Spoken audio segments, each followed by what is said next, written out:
વિધાનસભામાં ગુંજ્યો પેટ્રોલ ડીઝલની સ્થિતિનો મુદ્દો। કોંગ્રેસની નોટિસ મંજૂર ન થતા અમિત ચાવડાએ સવાલ ઉઠાવ્યા। 108 હેઠળ અમે નોટિસ આપી હતી તેવું તેમણે કીધું। લોકો આજે પેટ્રોલ પંપ પર લાઇનમાં ઊભા છે તેવું પણ તેમણે કીધું। વિધાનસભા અધ્યક્ષે કહ્યું સરકાર તરફથી આ મુદ્દો મુકાઈ ગયો છે। સરકાર 116 અંતર્ગત આવતીકાલે ચર્ચા કરશે તેવું પણ અધ્યક્ષે કીધું।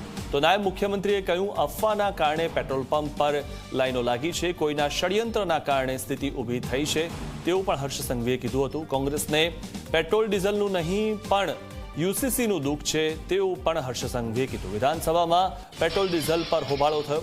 વિધાનસભા સ્પીકરે ગૃહમાં ઊભા થઈને સભ્યોને બેસવા માટે કહેવું પડ્યું।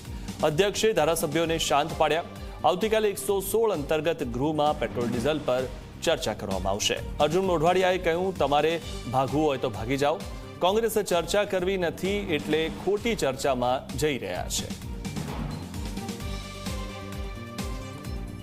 વધુ માહિતી મેળવીએ અમારા સંવાદદાતા હિતલ પારેખ પાસેથી। હિતલ, જે રીતે આજે યુસીસી પર જે ચર્ચા થવાની હતી અને તે બિલ રજૂ થઈને અને તેના પર ચર્ચા થવાની હતી, જેની જગ્યાએ કોંગ્રેસે માંગ કરી છે કે ગઈકાલે જે રીતે લાઈનો લાગી પેટ્રોલ ડીઝલને લઈને અને આજે પણ જે સ્થિતિ યથાવત છે તેના પર ચર્ચાની કોંગ્રેસે માંગ કરી હતી, શું વધુ માહિતી?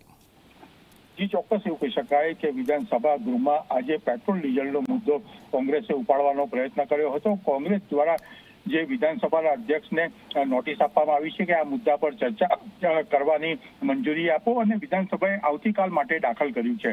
સ્વાભાવિક છે કે આજે પ્રશ્નોત્તરી કાળ પૂર્ણ થયા બાદ કોંગ્રેસના પ્રદેશ અધ્યક્ષ અને કોંગ્રેસના ધારાસભ્ય અમિત ચાવડાએ ગૃહમાં આ મુદ્દો ઉપસ્થિત કરી જે પ્રકારે લોકોને હાલાકી થાય છે અને એની પર તાત્કાલિક ચર્ચા કરવી જોઈએ એ પ્રકારની માંગણી કરી હતી। સ્વાભાવિક છે કે આ માંગણી દરમિયાન નાયબ મુખ્યમંત્રી હર્ષ સંઘવીએ પણ કીધું હતું કે પેટ્રોલ ડીઝલની ક્યાંય કોઈ અછત નથી, અફવાઓના કારણે આ પરિસ્થિતિ નિર્માણ થઈ છે અને કોંગ્રેસનું જે વર્તન હતું એના મુદ્દા પર હર્ષ સંઘવીએ સ્પષ્ટ ટકોર કરી હતી કે આ પેટ્રોલ ડીઝલનું નહીં, કોંગ્રેસને યુસીસી જે છે એનું દુખી રહ્યું છે, આ પ્રકારની તેઓએ ટકોર કરી હતી। તેનાથી ગૃહમાં થોડો હોબાળો પણ થયો હતો। આખરે અધ્યક્ષની દરમિયાનગીરીથી આ સમગ્ર મામલો જે છે થાળે પાડવામાં અધ્યક્ષને સફળતા મળી છે અને આવતીકાલે નિયમ 116 અંતર્ગત ગૃહમાં પેટ્રોલ ડીઝલના મુદ્દા પર દાખલ કરવામાં આવી છે એવી અધ્યક્ષે પણ જાહેરાત કરી છે।